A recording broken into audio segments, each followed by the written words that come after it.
Hi everybody, here's a 1998 Mustang. Kind of a piece of shit, but what we're gonna be doing today is making a trunk panel for the inside of the trunk, so it's not just the floor. I'll give you guys a full walk around after we take it back out. And then I gotta check the throw up bearing, so that's been giving me some issues. I had to replace it twice. So yeah, let's see if she'll start. It's like 30 something degrees outside. She's been in storage up until yesterday.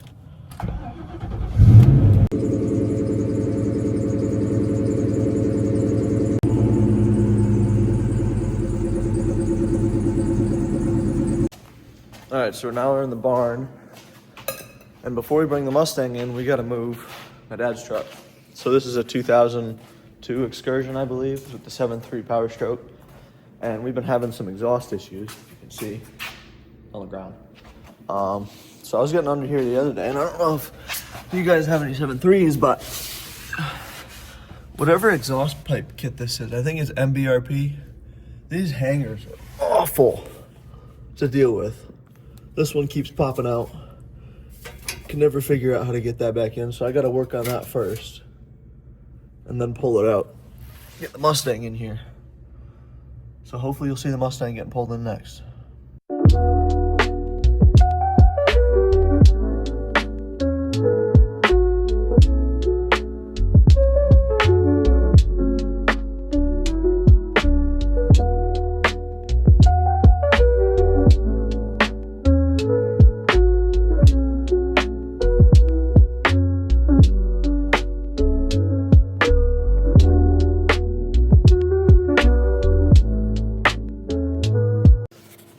Alright, so we got the Mustang pulled in. A little bit of backstory on this car. I bought it probably about 6 months ago. It's got 170,000 miles on it. It's the GT model. So it's got the V8 5-speed T45 transmission. Since I bought it, I put coilovers, engine mounts, fixed the intake, the seats, tires, of course. Those were roasted off. Fixed the exhaust. It's got pretty much a straight pipe with some Flowmaster 40s on it. And then the reason I got it so cheap is this side's pretty messed up. So I assume it was crash damaged at one point, obviously. But it was totaled. The guy I bought it from never told me about the fact that it was on Copart, but when you look up the VIN, it's right there on Copart, pretty obvious. I don't really care because I got a really good deal on it. Still runs and drives great. The way it was in stock condition with these wheels and tires, I bought it. I autocrossed it. It did pretty good. You know, there's a lot of body roll. The posi rear end was blown out, so I also fixed that, put the new clutch disc in. I could put some pictures of all of this as I did it up on the screen. But yeah, today we're gonna be focusing mostly on the trunk right now. As you can see, there's supposed to be a spare tire. There's not.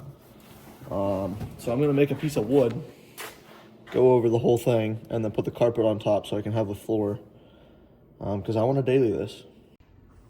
All right, so we got the trunk floor made. Just took a piece of plywood, put the carpet on a piece of plywood, traced it, cut it. This is what we're left with, and it fits. Doesn't fit great because there's a little wiring harness under here, so it's got a little bit of play. But I'm gonna put a carpet under it, carpet over it, and then put the trim pieces back in, and then it should be good to go. The other thing I did while I was in here, I don't know if you can tell, but there's the coilover tops right there. They're adjustable to soft and hard. And this thing rides so stiff. So I went in there, clicked them all the way to soft. It still rides pretty stiff, so I'm gonna see if it's any better. If not, then I'm gonna have to get under there and see if something's wrong. Because since I put those in, it lowered the car a lot, and I keep having to raise it. As you can see, the fitment's pretty good, but it rubs because I got such thick tires on here. The front's fine. I like the ride height in the front. Kind of looks like a drag car, honestly, with how much thicker the tires are back here, but it's not fast enough to be a drag car. We all know that. So we're gonna tidy this back up, put it back together, and then crawl under the car to check out that throwout bearing. All right, so we got the trunk all done. See under this carpet, there's a piece of wood. All the trim's back in. Now it's nice and flat. Probably won't vibrate, but we'll see. If it does, whatever. Everything else vibrates on this car and rattles, so. On to the next thing, I think we're gonna jack it up, get underneath of it. The side skirts are also kind of falling off, so I'm gonna try to fix those. Because I do go to school an hour and a half away from here, and I got to be able to drive this back and forth. So let's get this thing in the air. So jacking up the car, I think I figured out why my suspension's so stiff. This is how much droop there is. I don't know if you guys remember, when it was on the ground, there was like maybe a finger between the fenders. So I think what's happening is I'm bottoming out the shock. I never adjusted the height of the shock. See under here, they're not coilovers, they're spring and coil separate, just on how the suspension is in this car. It was way cheaper than a full coilover swap. So this is the shock, springs back here, and that's adjusted to ride height. But this is loose, which means I never touched it. So I'm gonna take this off, bring the axle up, and then that should give me more shock travel. So it's not bottoming out, because when all the weight is on it, it's pushing in all of the rod into the shock and bottoming out. And that would make a lot of sense, because I also don't rub, but this car rubs really bad. So we're gonna do it to this side first, and then hop over to the other side. But let's check that throw bearing first. All right, we're gonna call into the car, and I'll show you guys what I mean about throw-up bearing giving me issues. So, oh, that's beautiful. So see how there's no play right now? And I know there's supposed to be a cover plate here, I just don't have one. I'm gonna put in a video right after this of what it looked like before, both times, because I've had 2 throw-up bearings in here since I got the car.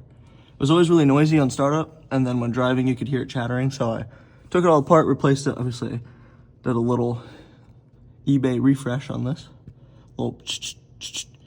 and then replaced that, put it all back together, and then immediately after like 3 miles down the road, split apart again, like straight in half. So I got a new clutch fork, put that back in, readjusted it. I've driven it probably about 10 miles now, beating the piss out of it, and it seems to be working. So we're gonna go with that, and then, yeah.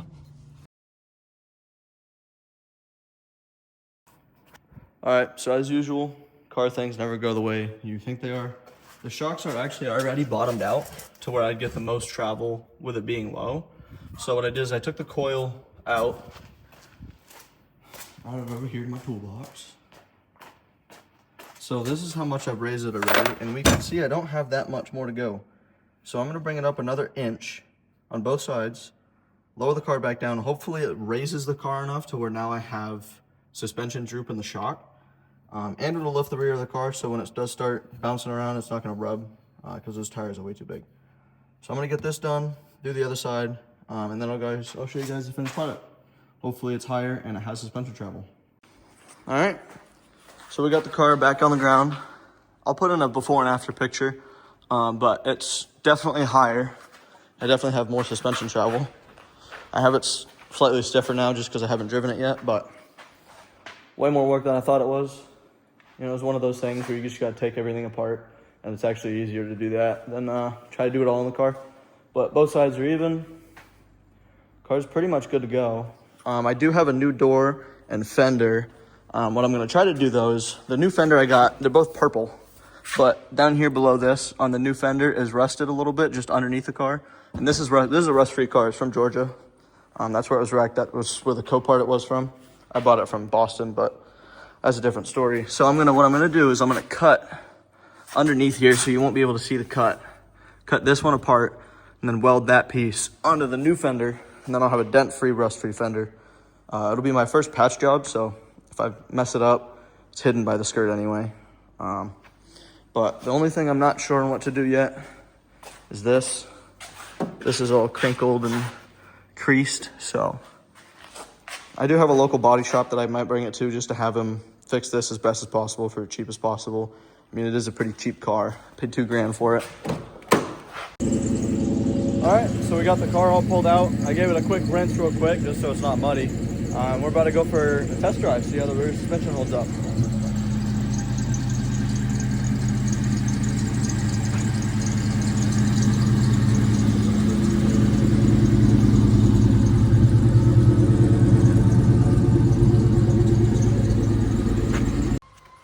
All right, back from the drive. As you can see, really wasn't worth rinsing at all.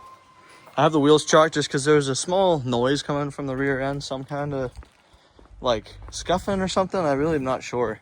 Jacked it up, spin the wheels around off the axle so it was where it's supposed to be. And I didn't hear anything. I had a couple zip ties dragging, so I cut those. But next is to get it aligned. It drove great, shifted great. Everything felt really good, really solid.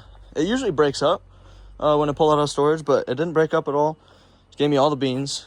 And yeah, it's a pretty solid car right now. It's way better than when I first bought it. When I first bought it, all the suspension was blown out. Had one engine mount, barely. Yeah, put the splitter, intake. I've done a whole bunch of maintenance and work to this car. So it's kind of cool to see it all come together and drive how it's supposed to. But I'll get back to you with something new. All right, everybody. So we got the Mustang out. I'm not driving it right now. Just got it aligned. The steering wheel still shakes a little bit, but it's not too bad. Goes away. It's around 45. Goes away around 60. But yeah, we got a whole bunch of work done today on the car. It's running and driving beautiful. Could not be happier with how it's driving, especially with that rear suspension fixed. And now having a trunk floor is awesome. So show you guys a couple clips of the car, and then I'll see you in the next one. Thanks for watching.